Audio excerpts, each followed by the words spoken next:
俄乌开战会带来什么样的后果？它有可能会决定美国、俄罗斯与乌克兰的国运，当然也会影响到欧洲国家。那么这场战争谁的影响会更大一些呢？说不定泽连斯基的选择会撬动全球战略格局。各位观众、各位网友，大家好，我是付天少。俄罗斯对乌克兰的军事打击行动呢，目前仍在激烈的进行。那么在中国互联网上，各派网友的争论呢，也此起彼伏，有支持俄罗斯的，有支持乌克兰的，各有各的道理。但说实话，这场战争虽然源于美国推动的北约东扩，幕后的推手就是美国政府。俄罗斯被逼急了，他所做出的激烈反应，最终呢导致这场战争的爆发。但是从战争的推进情况来看，它更像是普京的一场豪赌。目前俄罗斯军队正在遭遇的激烈的抵抗，西方的军事援助也在源源不断地送到乌克兰军队手中。虽然乌克兰的政府代表与俄罗斯正在白俄罗斯进行相应的会谈，但是谈判桌上的结果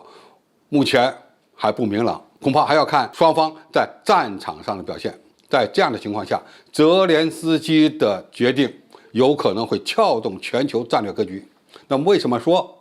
乌克兰的选择那么重要呢？首先，俄罗斯希望通过战争的方式来打破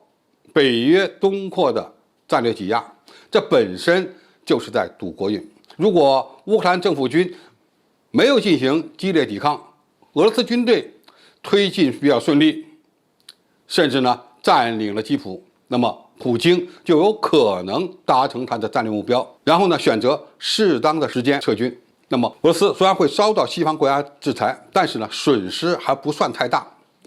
未来它依然会是全球战略格局中的重要一级。但是一旦俄乌战争长期化，那么俄罗斯在经济发展层面就会困难重重。它不但要面对军队在乌克兰所出现的巨大伤亡，而且呢经济也很难支撑。再加上乌克兰会在加入北约的问题上不松口，那么这场战争就有可能会成为一场俄罗斯的噩梦。要想应对这样的场景，俄军呢最后就只能选择不断加码，甚至将全国50%的兵力都投入俄乌战争中。这样的消耗所造成的影响，恐怕是俄罗斯难以承受的。那么再看看美国，这场战争，美国似乎是最大的受益者，起码在短期内，它的获益最大，包括抢占欧洲的能源市场，让欧洲国家在安全问题上更加依赖美国。以此呢，这场战争如果长期拖下去，就会严重的打击欧元，让欧洲的避险资金回归美国。当然，美国也不可能完全没有损失，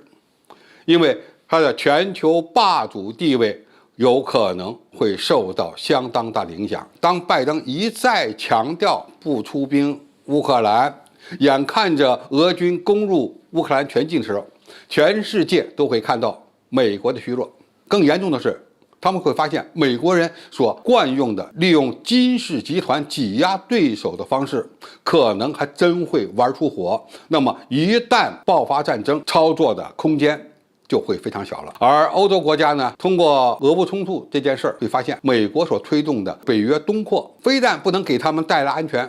反而让美国人又收割了一波韭菜。一些欧洲大国更会品尝与俄罗斯关系恶化所带来的经济损失。从这样的情况看，欧洲国家其实心里已经很明白，美国在这个事件中的私心，一切都是为了美国的利益，而不是为了欧洲国家的利益。也许当这些欧洲大国看明白了美国的私心和野心之后，他们会逐渐的和美国离心离德，反而追求欧洲防务的独立自主。除了在欧洲方面，美国人呢也会发现，再使用军事挤压获得战略利益将会变得越来越困难。当美国不再热心参与某些战争的时候，就会让其他的国家看到美国的虚弱，他如果再用安全问题来吓唬，或者是获得地缘政治和战略利益，恐怕就会越来越困难。比如说，他们想让东南亚的国家站队来遏制中国的崛起，今后可能就非常困难了。现在决定美国和俄罗斯国运的，反而是被美国所抛弃的泽连斯基。如果乌克兰政府能够尽早的与俄罗斯达成协议，并且变成一个中立国，那么俄军就没有理由不撤离，乌克兰将因此与美国的立场拉开差距，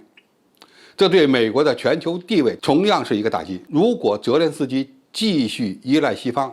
选择与俄罗斯军队战斗到底，那么俄罗斯可能就会被拖垮，而乌克兰也可能会被打烂。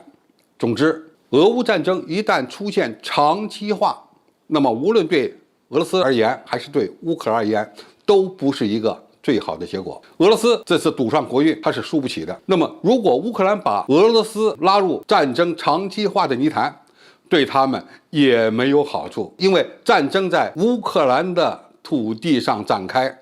那么它的整个经济发展都会受到严重的影响，甚至崩溃。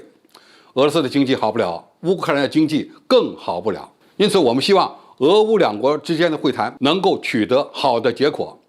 尽快达成停火协定和撤军协定，